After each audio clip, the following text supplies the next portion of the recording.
Hello, beautiful people. My name is Kristen. Thank you for stopping by my channel to hear just some quick little reviews of a few quick reads that I did at the end of the year, just popping on into the new year, just to maybe help you find something that you're really excited to read.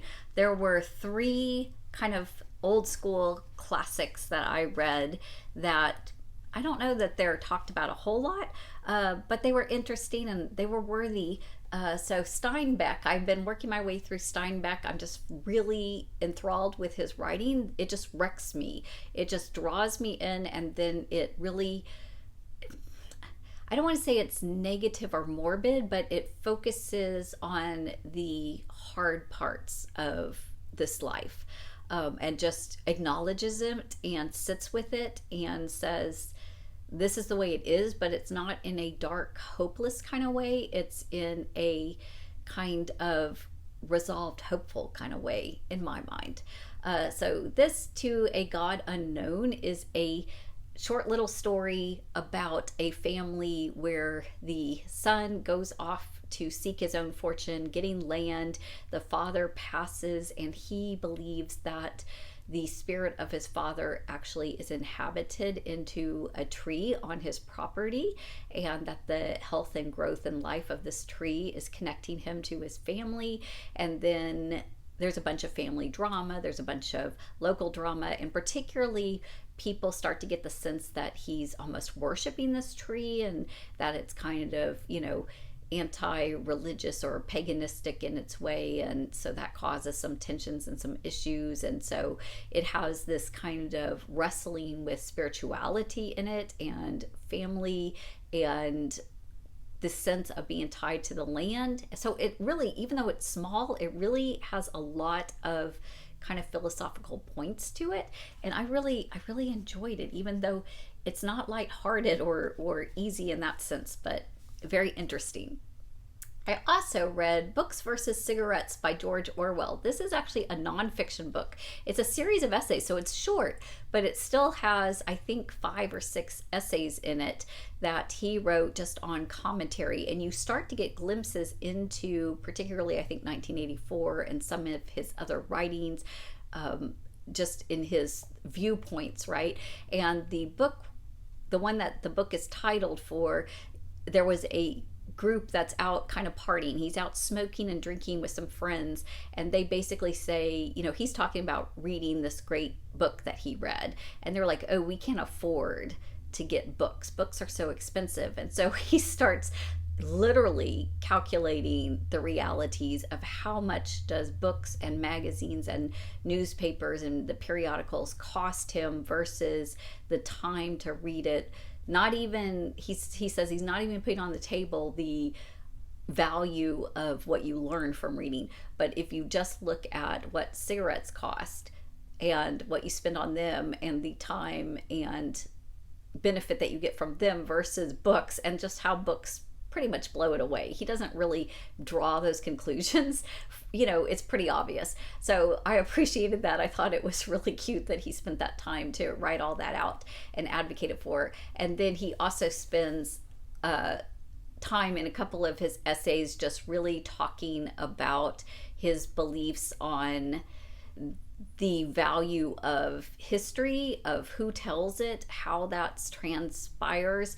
And he actually predicts in here, this in an essay that was written in 46, he's predicting AI writing stories, and how it's possible, and it could even be correct, maybe with grammar and spellings and that kind of thing, but that it won't have the heart or the flavor or the originality or the art of a person writing. And so here he is talking about something that's really going on now, right?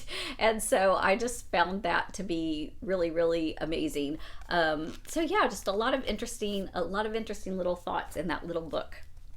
If you come across it, I think it is interesting and worthwhile when you're in the mood for something of the nature.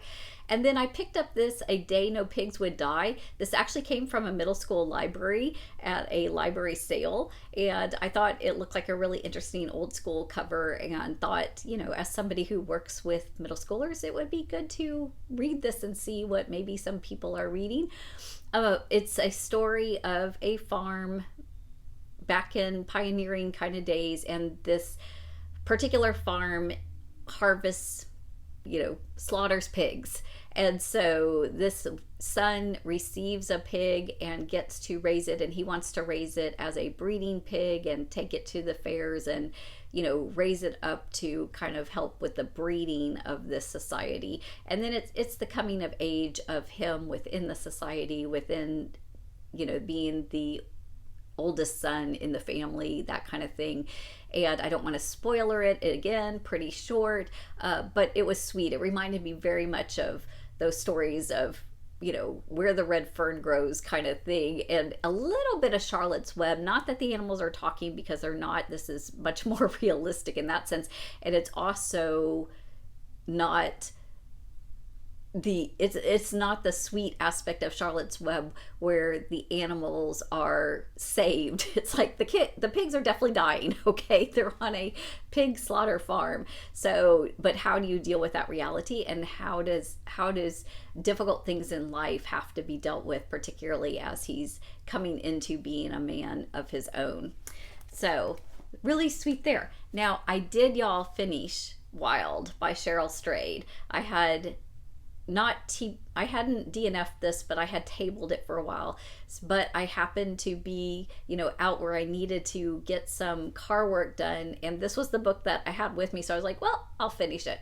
So I finished it, and I really liked it. I also will note that most of the second half of this book details her actual hike and the actual struggles and things that she witnesses and people that she encounters, and that didn't have as much to do with the loss of her mother until kind of at the very end, where she's reflecting and wrapping it up, and then she's noting in the kind of epilogue like how she wrote this years after this event happened. And so she had a lot of time to reflect upon the meanings of things and go back and draw the conclusions. And that was quite lovely. I really did enjoy that. I appreciated her. I appreciated her struggles. I appreciate her determination and trying to finish something that she starts and to use this as a healing mechanism. So yeah, I do not recommend this as a book for when you're in a lot of grief, because her grief is so profound and extreme and heavy. And so it's a lot to take on when you're in that place. But if you've worked through it in the past, or, you want to have an adventure kind of story, this is a great book. I understand why it's gotten so much praise. Speaking of books that have a lot of praise and following, if you've read The Eyre Affair, this is Jasper Ford's second one in the Thursday Next series, Lost in a Good Book. It was interesting because I was really ready for the adventure of being lost in the book. It talks about, this one focuses on the Edgar Allan Poe's poem of The Raven, and then a couple other stories. But the thing is we never actually got to spend a lot of time with the characters from those books. We spent the vast majority of this book, like over 90% of the book, following Thursday Next and the characters that we've already established. She's in like a bureau that's trying to keep books not changed or not threatened by people who are going in and out, or maybe possibly changing timelines or changing things around, and there are people who are trying to do that. So that's really what this book is about. So I think that it's really going to come to fruition later in the series as we get farther into some of these things that need to be set up. So I enjoyed it. It was good, but I'm really looking forward to farther in the series where there's more dealings with the actual literary characters. And then finally, just for fun, light reading, this is a young adult book that Brandon Sanderson wrote. It's the Skyward series. It has 4 books, so this is the 3rd one. And so Sensa, our heroine, main character in this, she is Cytonic, which is like she can travel or change things or talk to people with telepathy, with like reaching out in spirit.